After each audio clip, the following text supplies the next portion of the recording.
Nostalgic. I'm Justin Tuttle with Champaign-Urbana Comedy. I'm Justin Tuttle, also with Champaign-Urbana Comedy.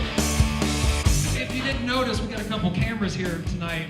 Because there's already been documentaries about global warming and killing dolphins for sport. So, some jokes are gonna work, some aren't. Some people are gonna talk and I'm gonna get mad. Now you're flipping me off. This guy's gonna be a problem. We're a traveling circus. We know what we are. The best part of this job. Right here.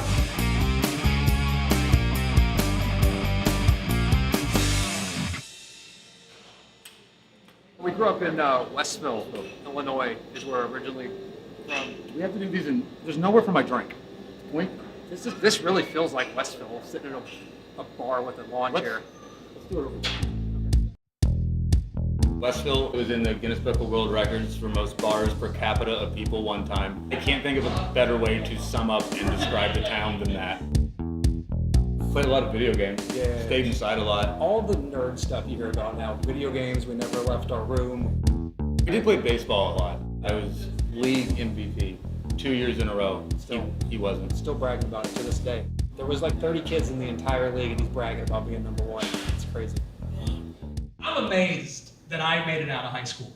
I think the only reason that my high school let me graduate on time was because they knew if they held me back, they would have to put up with me for another year. And all the teachers got together and were like, just give him the diploma. What's he gonna do? Use it? He didn't. He did not. You don't need a doctor to stand up here and tell funnies about genitalia. You don't. I was a straight A student up until 6th grade, and then once I got to junior high, I don't think I ever got an A, B, or C again in my life. Yeah, right up until junior high, we were both on the honor roll, and then after that, it was straight to D's and F's because we just stopped caring completely about school. We were very huge wrestling fans. Oh, here they come. Look at They this. just got off their part-time shift. Identical twins. Look at it. You can't tell one apart from the other one. Look at this. Which one is which? My name is Sasha. I'm the host of the Bitter Marks podcast. Yeah, and I'm Dan, or PeeWee, on the Bitter Marks podcast. Yeah, we've known Jesse and Justin for 20 years at this point, which is insane. I've actually never heard them tell a joke, so A funny one, at least. yeah. Okay. We were 17, and at the time, Illinois had an athletic state commission, so we had to lie to them to be able to actually wrestle for like 4 months before we actually turned 18. Which was weird because they didn't ask for like an ID or anything. They're just like, how old are you? And we just meekly and very obviously lied and said 18. They're like, okay. It's like, oh, well, that was easy. We'll let these grown men beat you up. It's Yeah. cool. We were kids right out of high school. I see two kids over here who would look to be our same age. Let's go talk to these guys. Let's make friends with these guys. You watch them wrestle and you go, wow, they're our peers and they already have pad That is moves. true, yes. They're quick. They were good immediately. As soon as the bell rings, I totally agree. First, when I met them, I was probably like, oh my God, these goth guys are going to kick our ass. That's the thing. But once I find out they're our age, then I'm like, oh, okay. Then I'm okay with it. Their story was they were dark gothic guys, so they didn't really have an opportunity to portray their humor to the crowd, to the people watching. It was in the locker room, absolutely. They're cracking everybody up. We felt like we kind of hit our wall because it was like, even though we were bigger guys for the independents, we were small for the guys on TV. So we thought we'd hit our ceiling, and little did we know we were just 10 years too early. I do think that both Jesse and Justin did have different things that they did offer to the professional wrestling world that both of them could have gone on and done something, not as twins, but as something. That's their finish. There you go. The number super gets their finish. Crowd erupts because 1, they know it's 2, over. 3. Yeah, get out of here. Great work. Get out of here. Great work. Now get back behind the curtain and work on your jokes. There wasn't about a year overlap before we quit wrestling. It wasn't full time. We were dabbling in open mics and like little showcase shows. And then I realized I like stand up way more. It was like, let's move on. With wrestling, we were always just a tag team, and we never even thought about it doing solo. We was like, oh, let's just do it together. Mentally, we all get older at a different time, and we got to be old men at like 25. Yeah, every morning when I get up, I watch CNN headline news, and it's not to gawk at the pretty weather girl. It's because I care about the news. Yeah. I own a Snuggie! That's not a dated reference. I know they've been out for like 9 or 10 years. I'm so far behind in the times, I just got one. I don't think we thought of it this way, but I think subconsciously it's our gimmick, it's our niche, it's our hook, because in wrestling you always need something like that. It lasted about 9 months until we realized. No, we did it for like 2 years. Was it really? Yeah. Ugh. We didn't start CU Comedy right away. We started running shows. The brand name of CU Comedy came along. Yeah, but first we were just running an open mic at Memphis on Main, which is our first open mic. That we started doing like 3 months in, which don't do that. That was a horrible mistake. We ran wrestling shows, why not comedy shows? Yeah. So we just jumped head first. The hard part was it was a small back room. You can see like maybe 45, 50 tops if it's shoulder to shoulder. There was a stretch there where it was literally a room everyone was wanting to come to because it's an open mic that garnered actual crowds. It was one of the best open mic rooms that we could have asked for. Soma had a private back room. They gave us a really great deal. It was great that we had that because it was able to give us a great club atmosphere. I think that helped us build CU Comedy more than a lot of things. They really allowed us to do quite a bit of what we wanted to do with it. I'm Mikel Matthews. I have been doing comedy with Champaign-Urbana Comedy for probably about 10 years, off and on. How many people heard the Batman news this week? Yeah. They were going to have Batman go down on Catwoman, and someone from DC Comics had to come out and go, heroes don't do that. I'm sorry, heroes always do that. Michael was big on the improv scene in Champaign and was like basically running one of the only downtown improv shows that there was. My theater schedule kept me away from it for a while, so I'd be able to come in for a couple weeks, and then I would have a couple months where I couldn't, and then I would do it spottily here and there. My lady friend is here tonight, actually my lady friend.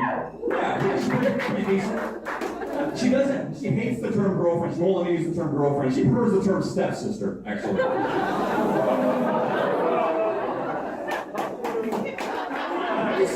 We sound just like our parents. Hey, I'm Clay Foley. I met the Tuttle brothers in 2016 when I first stepped on stage. I remember the first time he did stand-up, he had the prop of a cat. And when he told me beforehand, he's like, yeah, I'm gonna have a cat, and it's gonna be Mr. Whiskers. And I'm just like, what is this? But then it actually ended up being really funny, and now Clay's one of my good friends. Let's get some energy in the room. Producer Clay Foley!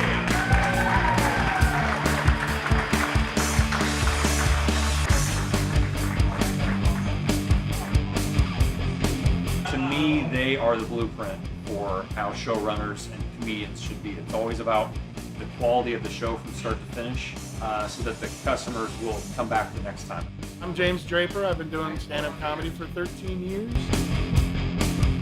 Oh, I love James. I think most people have kind of the same opinion of James, where it's as soon as you beat him, you like him. You know, I came up along with them, and when I heard that they were doing their own thing, I was, really excited. I was looking forward to them building something out of nothing. Yeah, he's one of the first guys that we met doing stand-up. We've kind of all gotten old together. Another thing I do is I tuck my t-shirt in my pants. A lot of people say it's a dork move. It's like this generation socks and sandals, right? So of course, I have friends and family, people who ask, James, why do you tuck your shirt in your pants? How many times have you seen a fat man squat or bend over and you thought, Jesus Christ, tuck your t-shirt in your fucking jeans? They care about putting on a good show. Whether it's at noon, it doesn't matter if it's in a winery or... If we can make it work, and they're gonna work with us, yeah, pretty much. I'll perform in a spacious closet. Look at this. I don't care. Who is Champaign-Urbana doesn't have a brick and mortar actual comedy club like we think of the comedy clubs in the big cities. I did a show one time in front of 0 people, all right? And the owner told me, he's like, well, just start telling your jokes and maybe somebody will eventually come in.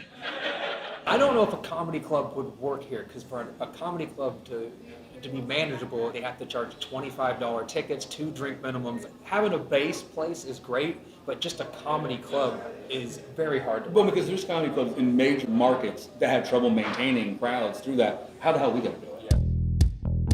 Welcome to Pizzeria Antigua for CU Comedies. Wednesday night open mic. How's everybody doing tonight? We good?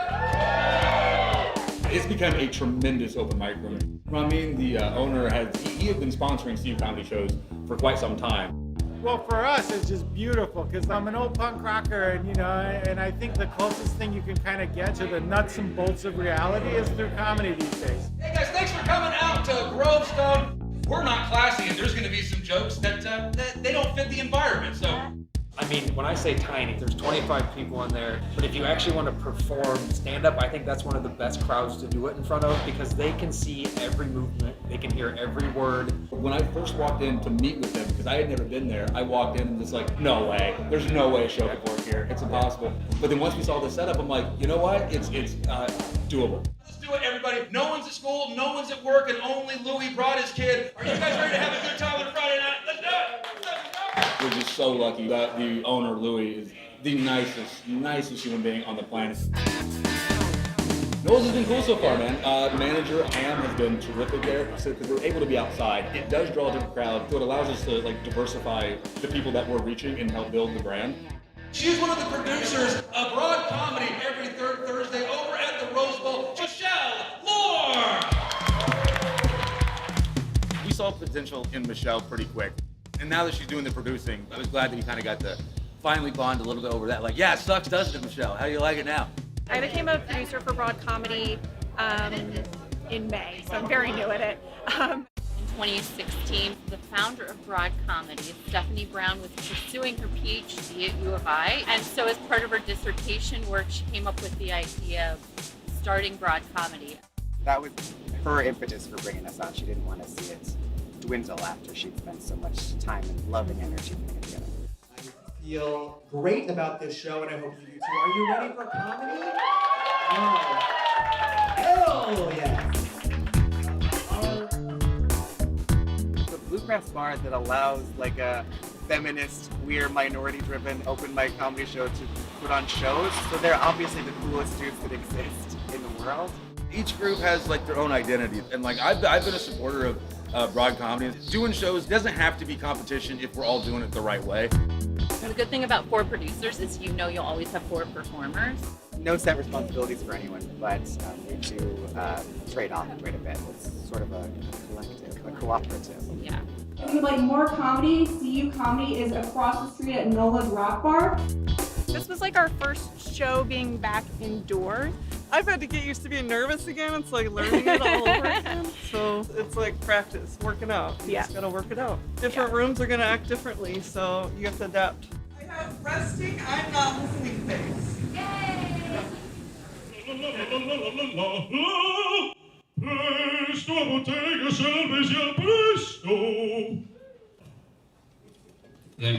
Thank you. So, do y'all ever shampoo your pubes? That's something that I think everybody should do. It's a good, it's a first world luxury that's very easily within the grasp of everybody. I think one of the really cool things that's happened here is they've actually developed a comedy community that is supportive of each other. The hustle that they've got, and the schmoozing, which he's very good at ingratiating himself with folks. We've got a very special guest in the goat pen with us today. You guys know him from CU Comedy, Mr. Jesse Tuttle. Jesse, thank you for coming in and sitting with us today, man. Hi, Austin. Thanks for having me. Jesse Tuttle was on the list of people that I wanted to have on. I mean, he's more of the media person, I think, with CU Comedy. Coming up next, where you can share a few laughs and more with CU Comedy here in the community. Justin Tuttle's up next. Well, laughter is the best medicine, and we have a great way for you to enjoy a few good jokes and more, because joining us now on our CI stage, it's CU Comedy's independent storyteller, Jesse Tuttle. Thank you for the new title. I like it. I think it has to be fake that she pretends to like me because I am such an asshole on there. So, if you had to pick one of your favorites, which one would you say? I'm not picking my brother. There's no way. Let's see what the rate is. 40% at 7. It seems like it went down after 8. Now, about 5:30 or 6, we're going to have to make a call for whether we're going to do it tonight. One of my big worries is the seats, too, because I'm worried they're going to be all wet.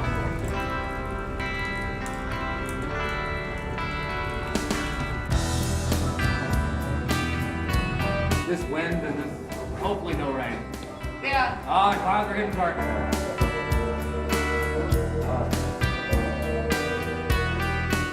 This Saturday night, we're going to be at Alto Vineyards outside.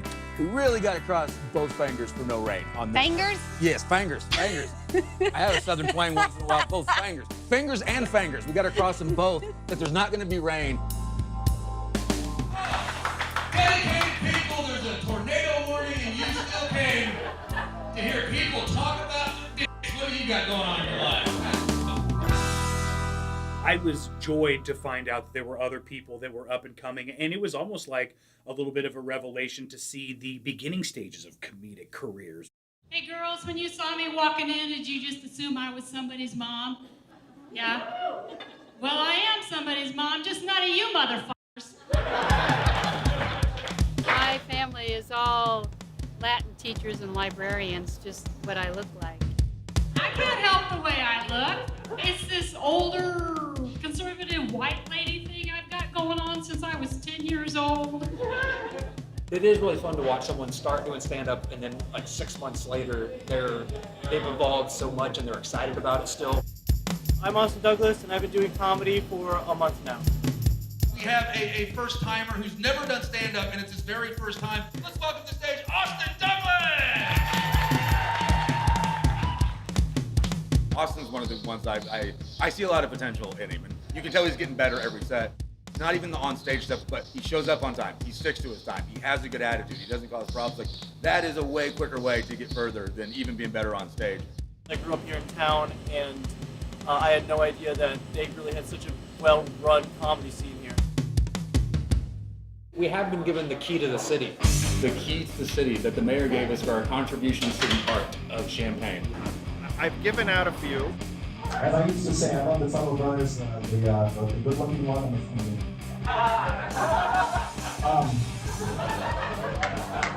Anyway, I want to present with you guys. This is my official. This is the key to the city of Champaign, and I want to give you thanks for all you've done for the arts, yada yada, blah blah blah.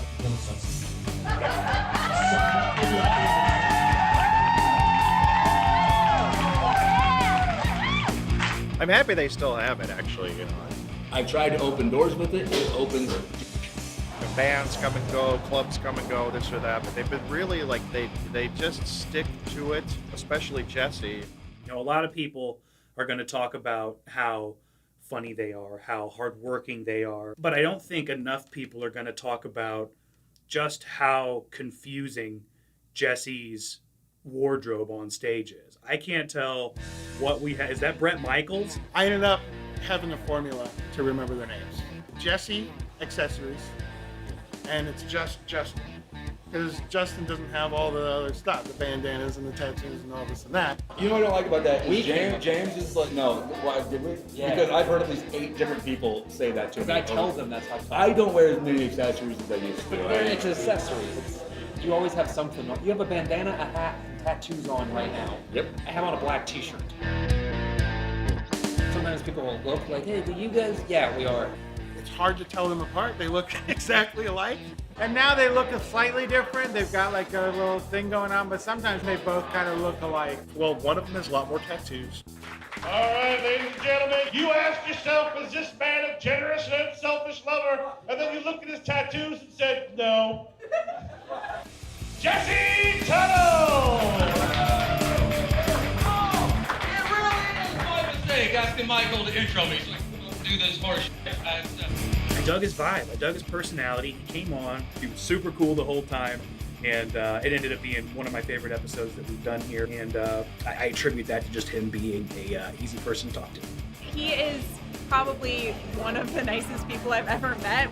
Jesse's a son of a bitch. I think Justin's a little more upfront. Justin's give me a polite no every time I ask him to go on the road with me. Justin's a fantastic closer. Justin's got more of that artsy vibe, right? The guy can draw. He seems like he's a super talented artist in addition to being a funny person. I've always really liked drawing and stuff. I don't even consider myself an artist, really. I'm a guy who likes to draw in his free time. So if you like our stuff, great. And if you hate it, it's my fault. I did a show one time at an open mic, and there was a lady there who would just not stop yelling and talking. And her exact quote that she repeated 6 times to me was, "This is a bar. This isn't the opera." As if everyone else thought we were at the opera. Every single CU comedy show, I was telling one of the comics this earlier tonight, even the open mics, there's a high bar that you don't see at some open mics in the big cities even. And I came from a small town. I didn't even realize that this type of like local comedy scene really existed in a city this size. You can tell they've been around the block. They created the scene in Champaign. Both of them have great attention to detail, sometimes to a fault. My hat is off to them, and my key is in their pocket. So. There's a vernacular in stand-up that's been around forever, and I've never liked it. If they do well on stage, they say, I killed it, which is really aggressive, because the whole point of coming up here is you're supposed to make people laugh. And I tried to tell him, please don't use that kind of language, it's not right, but he wasn't having it. He's like, no man, I killed it. I murdered, I massacred, I slammed, I slayed, I slaughtered, I annihilated, I violated, I obliterated, I demolished, I destroyed. I smashed them, I blew them away, I crushed them, I creamed them, I cracked them up, I ruined them for all other comics. I hit a home run, I knocked it out of the park, I shattered their funny bones, I had them walking up the walls, I had the rafters shaking, I blew them off the place, and then I tore the house down. Some were smiling, some were crying. By the end, I had them all dying. You should have seen it. I had them hooting and hollering, tittering and tattering, roaring and screaming, beaming and gleaming from ear to ear. I made them cackle, made them crow, made them snicker, made them shriek. Their face will be hurting for days. I had those 35 people laughing so hard that every single one of them was knee slapping, table hitting, gut busting, belly bursting, side splitting, tear wiping, nose snorting, cheek hurting, fist pumping, rolling on the floor laughing so hard, I think I made 3 of them piss their pants. Holy shit, all right? That's the thing when you come up here, just do your best. This is my only advice to you. Just do your best. Tell some jokes. Try to make a few people laugh. And once in a while, tell an off-color joke. Because after all, as a smart person once told me, this isn't the opera. All right? So, hey guys, have a good night. Thank you very much. I appreciate it. Everybody's stoned. Everybody's drinking. Everybody here's getting wild on the weekend. Nobody cares. Nobody's thinking. Everybody here's getting wild on the weekend. I wanna stay young. I wanna hug a fat girl. I wanna kill the government and control the whole world. Wanna make a lot of love. I wanna kick. I wanna scream. I wanna stay young till the day it kills me. Everybody's stoned. Everybody's drinking. Everybody here's getting wild on the weekend. Nobody cares. Nobody's thinking. Everybody here's getting wild on the weekend again.